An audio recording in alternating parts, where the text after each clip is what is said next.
Álvaro Moreno, Sí, señor. el Moreno no tiene mucho, dice. Ya me lo han dicho varias veces. Le podría decir el macho Moreno, Sí, sí, eso es cierto.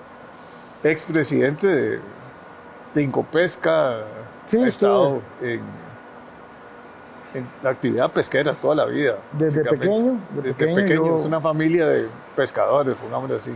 Los Morenos fueron uno de los primeros pescadores que vinieron de España, se ubicaron en Punta Arenas y, según recuerdo, creo que fueron los primeros en poner una pescadería en San José. Mi bisabuela mandaba en el tren el pescado y mi abuelo lo vendía aquí en San José. Ahí fue donde conoció a mi abuela Enriqueta Borracé y ahí salió la familia. La cama. Sí. Bueno, es importante que hablemos de una actividad tan afectada, porque todo el mundo habla de la problemática de empleo, de la problemática de desarrollo del sector pesquero de Costa Rica, teniendo 1.200 kilómetros ¿cómo se llama?, Litoral. de litoral, y teniendo, es mucho más grande el área de mar que tenemos nosotros que los 50.000 kilómetros de... Sí, sí, efectivamente, parte de esa problemática que hay es el desconocimiento, don Jorge, el desconocimiento que hay de la actividad, desconocimiento que hay de la riqueza marina que hay, porque por lo general la gente que vive en tierra dice, bueno, yo tengo 4 hectáreas para producir y no ven más allá de esas 4 hectáreas. Nosotros tenemos 500.000 kilómetros cuadrados de aguas jurisdiccionales para nuestras que podemos producir, pero esas aguas están dentro de una vasta área que se llama el Océano Pacífico Oriental. Ya estamos hablando de miles de kilómetros, millones de kilómetros cuadrados que podemos ir a explotar también en aguas internacionales y que se las estamos dejando que las exploten otros países que no hay ninguna, digamos, no se necesita una licencia para ir a pescar en esas áreas.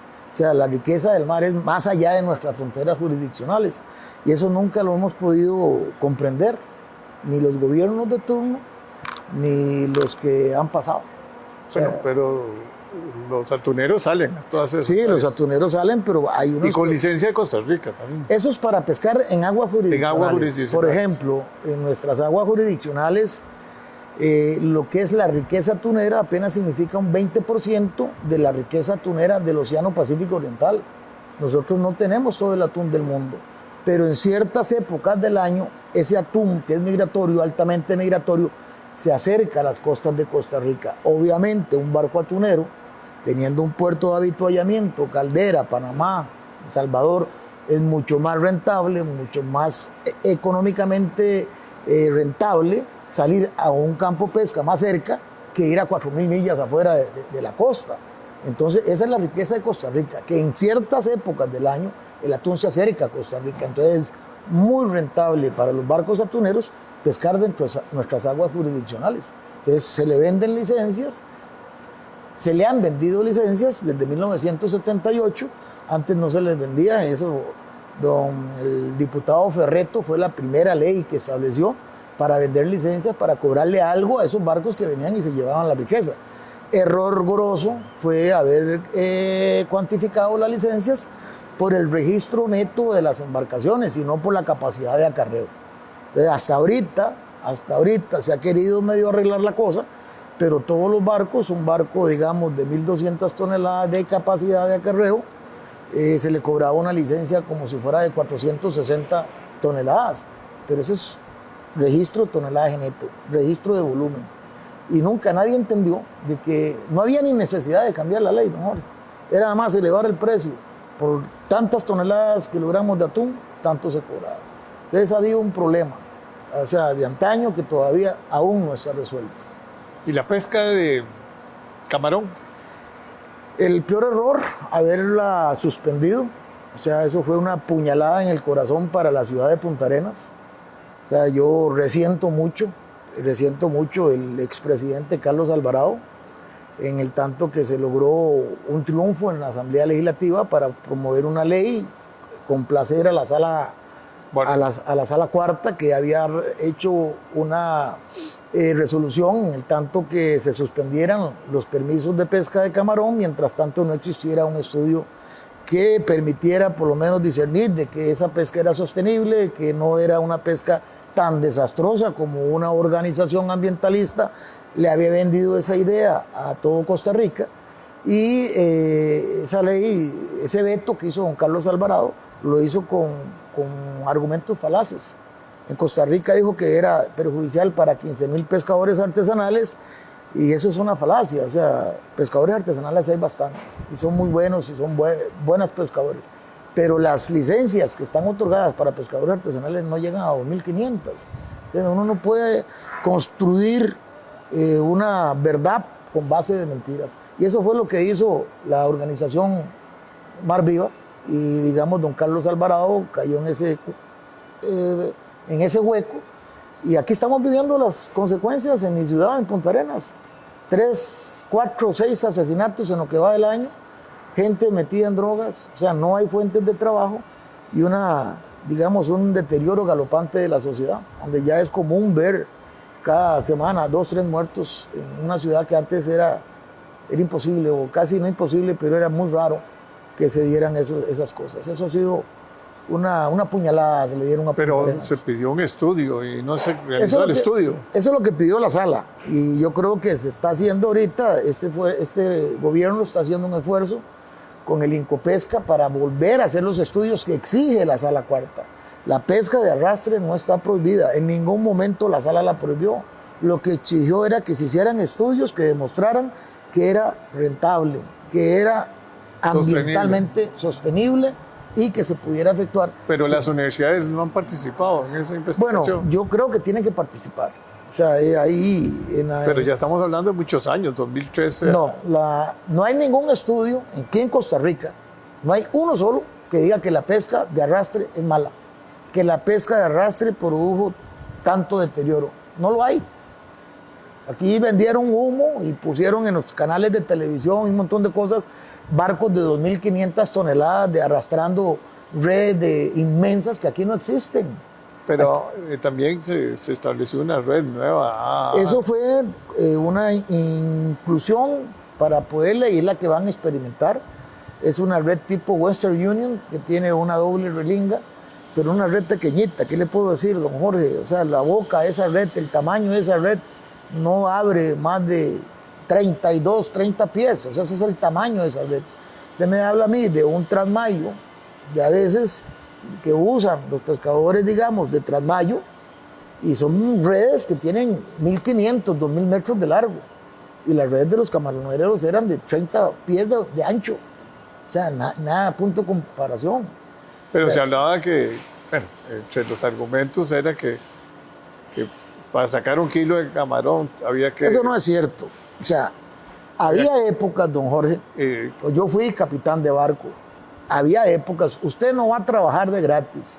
Si yo arrastro una red y trabajo 4 horas arrastrando una red y me sale 1 kilo de camarón con un montón de cosas, y tengo que pagar tripulación, tengo que pagar aceite, tengo que pagar combustible, ¿usted cree que yo sigo pescando en esa área? Yo me voy. ¿Qué pasa? Que hay ciertas épocas en que hay una interacción entre el camarón con otras especies. Ahí es cuando viene la investigación, ahí es donde viene la profesionalidad de la gente que dirige la pesca, y dice, en esta época, en este lugar, usted no puede pescar, porque hay muchas especies que vienen a desovar aquí, hay interacción. Entonces, la capacidad de captura es mucho más. Bueno, por eso hay que poner límites. Correcto. Hay que hacer evaluaciones, hay que hacer estudios. Eso era lo que había que hacer. Pero no decirle, usted no pesca en todo el área. Yo puedo dar fe que había momentos en el año donde yo pescaba en ciertos lugares y era puro camarón lo que salía. Y depende de la profundidad, es puro camarón lo que sale.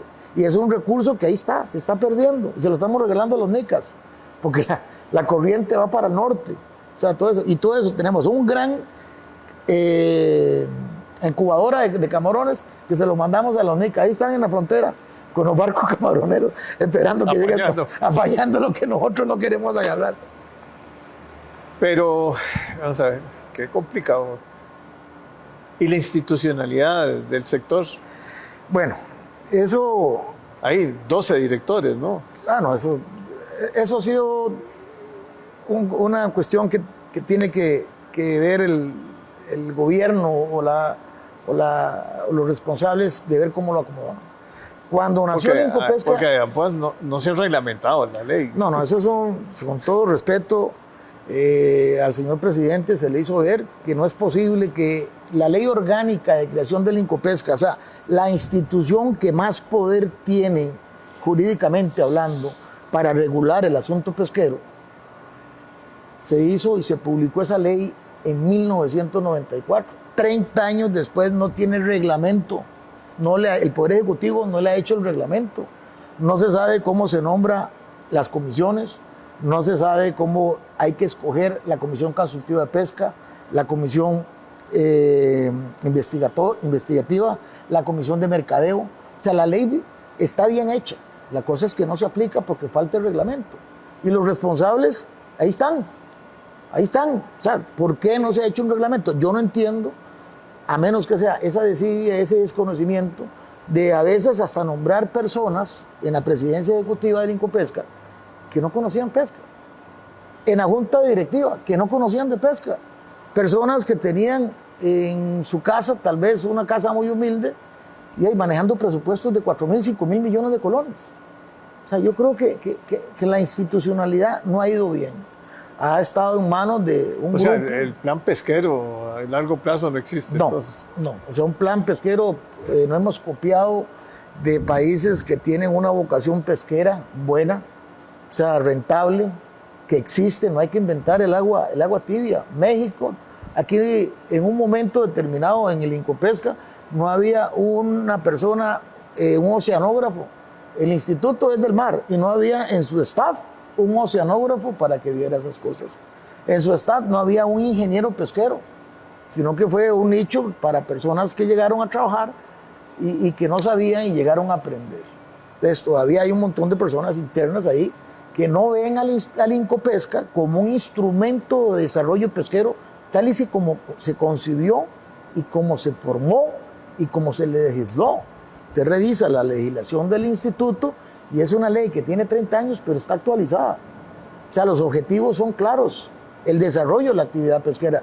Y don Jorge, le hablo que la actividad pesquera no solo es pesca de camarón ni pesca de atún, es toda la actividad pesquera, comercialización, exportación, truchicultura, maricultura, acuacultura, en fin, es la actividad pesquera. Es una actividad sumamente amplia.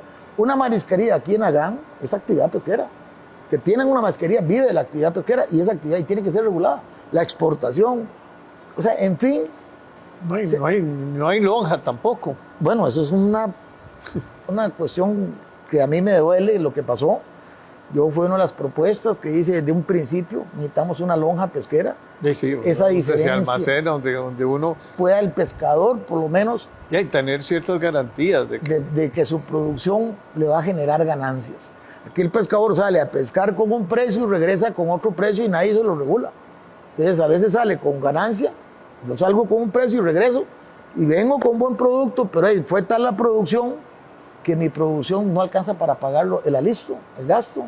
Entonces voy con pérdida, entonces tengo que recurrir al crédito informal, donde alguien me presta para poder volver a comprar combustible, a poder avituallar el barco. Y resulta que, bueno, yo te presto, pero cuando usted venga, usted me vende a mí a 10 puntos menos que el precio plaza. Y ese 10 puntos menos que el precio plaza significa un interés mensual de hasta el 15% sobre la plata que le prestó. ¿Por qué? Porque los bancos no tienen una vocación, no tienen un banco de segundo piso con un préstamo especializado para el sector pesquero. Porque son parámetros diferentes. Entonces, esa vocación no ha habido. Hicimos intentos con la lonja pesquera. Está ese terreno enorme que está ahí.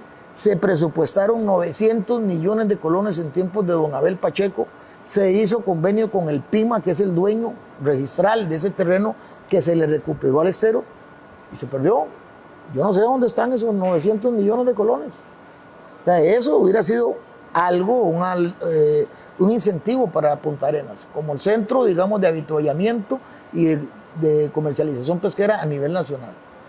Otra cuestión es el montón de pescadores que no tienen ese arraigo, digamos, de cooperativismo que existe en otras actividades, digamos, lucrativas del país.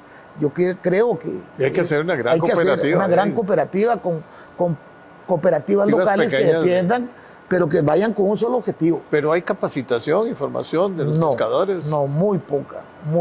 O sea, la capacitación. ¿Y la escolaridad es pequeña? Es muy pequeña. Por lo general hay que conocer la idiosincrasia del pescador.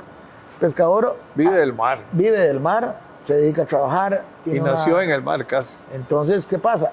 Muy joven adquiere responsabilidades. Se junta, se casa y no tiene tiempo para seguir una carrera profesional. Entonces hay que cambiar la metodología para darle, subir esa capacitación profesional de los pescadores. Ahora tenemos la tecnología para hacerlo.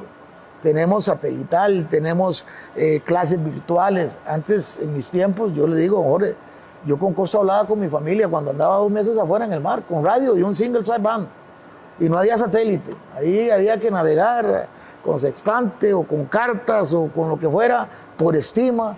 Pero no es ahorita que usted aprieta un botón y usted sabe dónde está.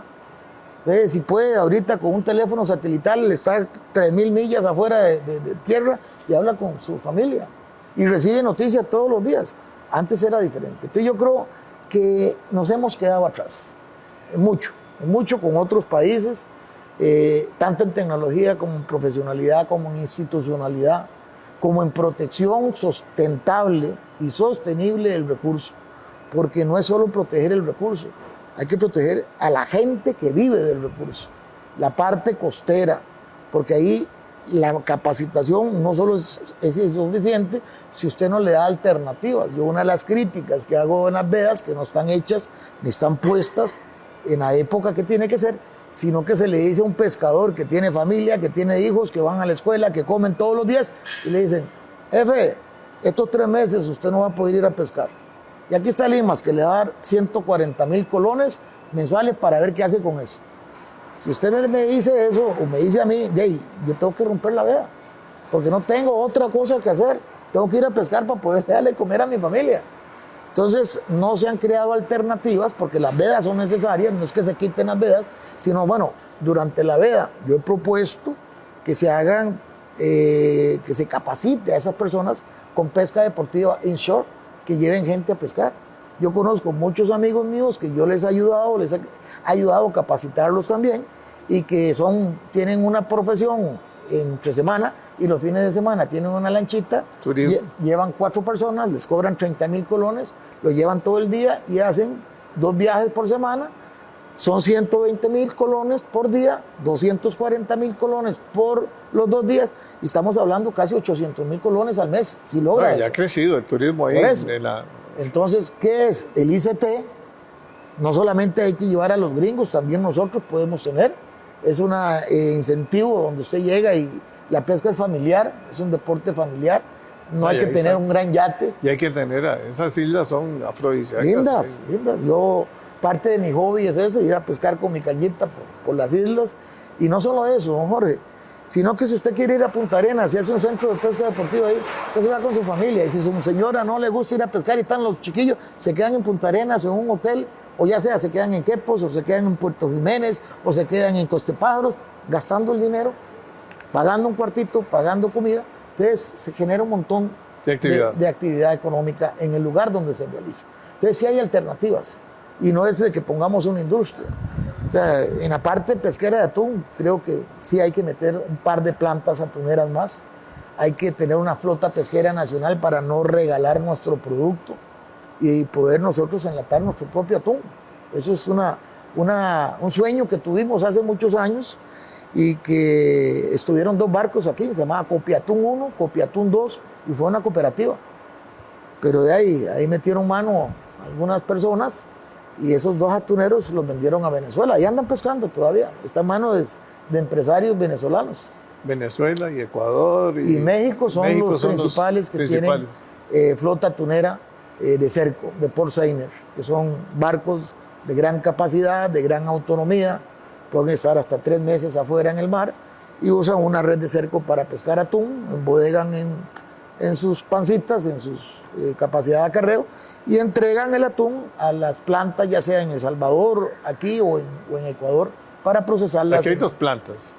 Aquí solo hay una, Sardimar. Solo Sardimar. Solo Sardimar. Antes, aquí quiso venirse a instalar Calvo. Calvo, sí, me acuerdo. Y le hicieron la guerra, no sé por qué, y se instaló en El Salvador. Ahorita genera riqueza en El Salvador. Aquí no la dejaron instalar. Y Calvo es una de las compañías más grandes que hay en el mundo. Española. Española.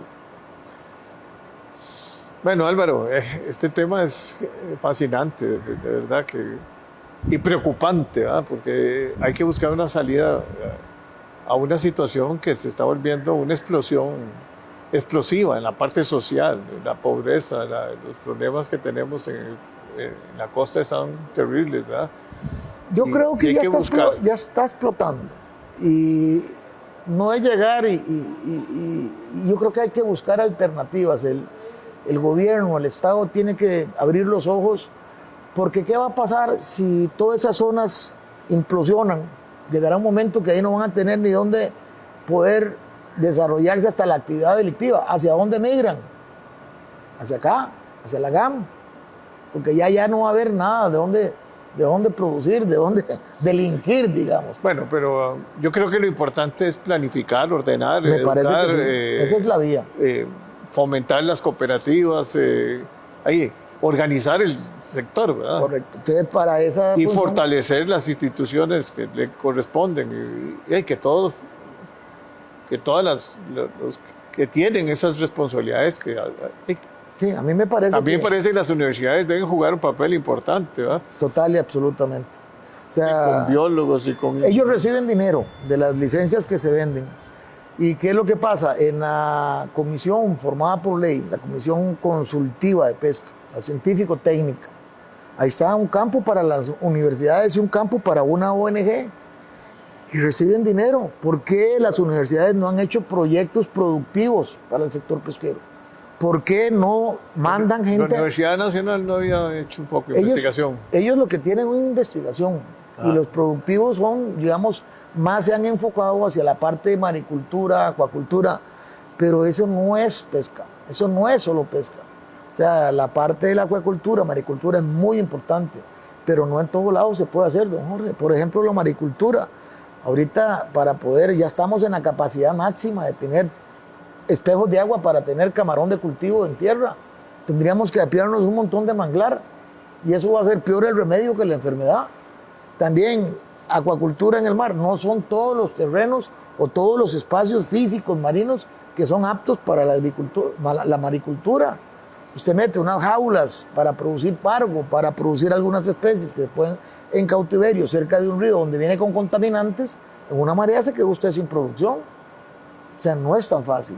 No es soplar y hacer botellas, como decía mi mamá. No, hay que buscar la sostenibilidad y realmente investigar y llegar a... Pero sí hay que planificar, definitivamente. No podemos seguir en esta situación que, yo creo que es caótica prácticamente. Creo que el ICOPESCA es el llamado a ser el rector. Y entonces ahí tiene que ser el rector y el que planifique, pero con gente que sepa lo que hay que hacer. No que llegue a experimentar, no que llegue a vegetar. O sea, más ahora que don Rodrigo Chávez oyó el clamor del sector pesquero y al presidente ejecutivo le dio un rango de ministro, que fue una de las primeras intenciones cuando se hizo el INCOPESCA. INCOPESCA en primera intención era hacer un ministerio de pesca, porque es la actividad pesquera. Ya le digo, don Jorge, no es solo el Golfo de Nicoya, estamos hablando del Caribe, estamos hablando del sur, estamos hablando de atún, estamos hablando de muchas cosas. Entonces, ese es el primer paso que hay que dar. Una persona que sepa qué es lo que hay que hacer y planificar a corto, mediano y largo plazo el futuro de Costa Rica en la actividad pesquera. Sobre todo darle sostenibilidad a largo plazo. También. Claro. Y para que no vayan a cometer errores de que se pierda esa riqueza por mala explotación. Yo creo que ese es el camino, no hay otro. Bueno, Álvaro, encantado. Igualmente, don Jorge. Es un placer.